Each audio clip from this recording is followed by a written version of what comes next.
My name is Kirabo Suubi.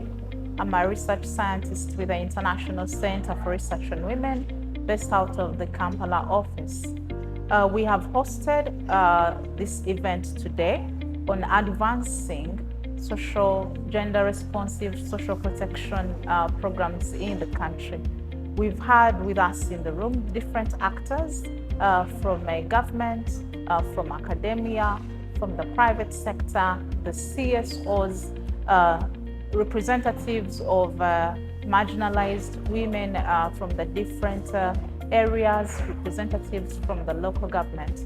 So this has been really a very good space for us to dialogue and touch base on the state of social protection, but not only that, but to internalize the evidence that has been generated by ICRW. Oftentimes, social protection schemes have been designed to be formal, and that leaves out most of the women who are in the informal economy and others who are marginalized. However, we thought that it was critical for us to understand how vulnerable women in Uganda, how the marginalized women experience social protection, what the challenges are, and what are their aspirations around social protection programming.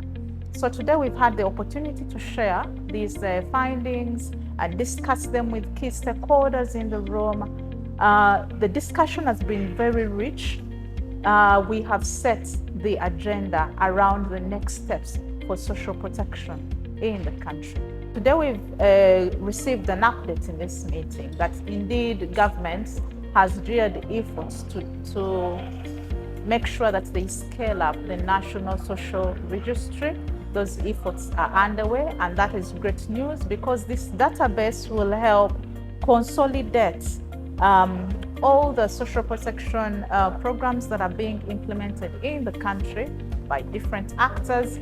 But then also this database will have the persons who are targeted, the intended beneficiaries for the social protection. And it will help with issues around targeting and having a digital system that will be able to block out some of the previous leakages that were causing challenges around design and implementation. Some of the other things that we have recommended as ICRW and what we are looking out for. However, we intend to take on more explanational studies that are going to dive deep into particular areas. For example, understanding the intersecting identities that shape how poor women access social protection, or how some marginalized groups access social protection.